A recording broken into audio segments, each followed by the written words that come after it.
what's happening here.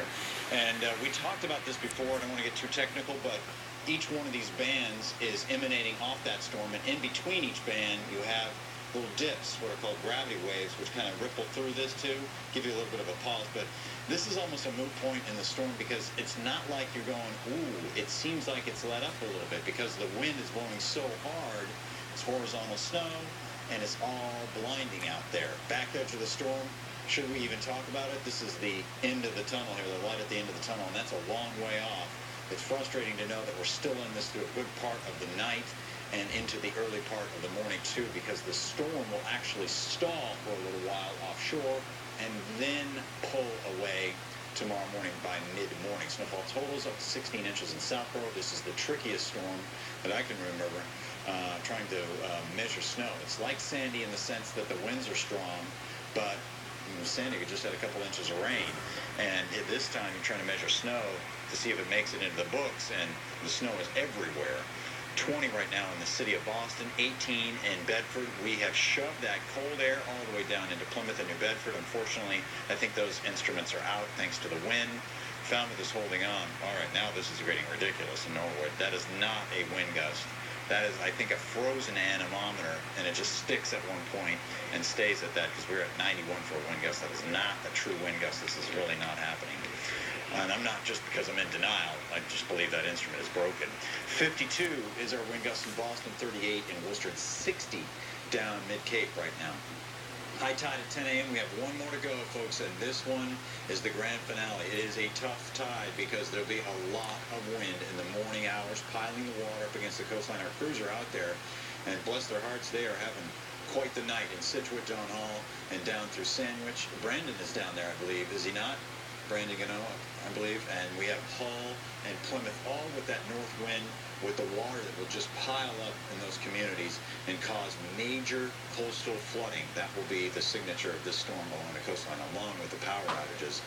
Good chance for having power out along the coast from Cape Ann out through Cape Cod, most likely out through Route 6. A lot of places I've heard out through Mashpee, a lot of telephone poles down, true telephone poles. It's not like trees are coming down in Cape Cod. These are poles going down. So this is a very unfortunate situation. A lot of outages, and it's going to take a long time for folks to get power back once again once this storm leaves. Possible power outages scattered about Metro West and northwest of the city. The snow is a lot lighter here, so it just kind of goes through the trees, thankfully, and that wind just kind of shakes it off. It's been mostly powdery, light, fluffy snow across the Merrimack Valley.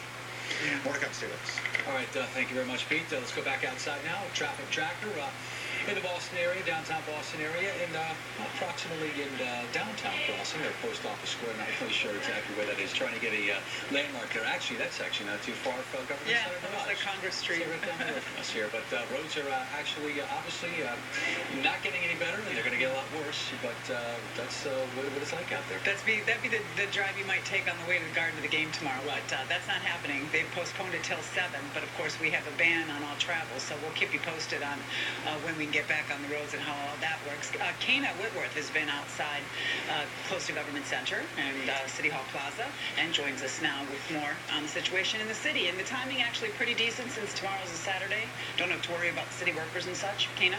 Yeah, Kim, that really is a great point, that if you don't have to go to work, you most likely don't have to go to work on a Saturday. You can just stay home. So that's fantastic. They do have city workers out here plowing the roads. It seems that the wind has tamed just a little bit. Of course, as I say that, the gusts kick up. That's the story of my life in this blizzard of 2013. So again, it looks like, oh, here's some people walking around out here, not heeding the warnings to stay inside. Although, as I mentioned, it does seem like the snow is dissipating just a little bit. It does seem like the wind is dissipating just a little bit. Nonetheless, though, we have feet and feet of snow out here. The temperature is dropping. It is still a dangerous situation. We want everybody to stay inside. We want everybody to remain safe. And we will, of course, stay out here and bring you the latest. As we walk out here, there is drifts that are at least 3 feet high, maybe even 4. And the wind has smashed our door shut to our station. You really have to shove it even to get outside. So, again, Still a huge storm, still going on. There's icicles hanging from all of the rafters as well.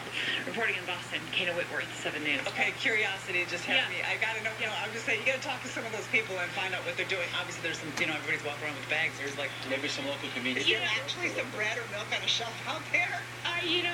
Kim, it's kind of funny. They all came and they wanted to be on television. But I think they've been partaking in some, Pubbing? some fun. Yeah, Pubbing. and I decided to send them on their way.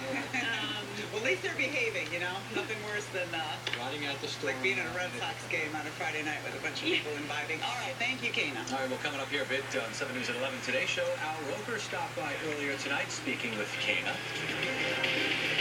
And that'll tell you how deep the snow is. Okay, so now we're measuring it by producer. Coming up, you're going to find out his unusual method for tallying up how much snow we're going to get. And how much snow will we get? Well, look at Foxborough right now. That just hasn't stopped for a minute.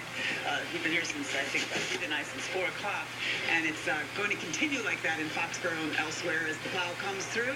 And we come right back.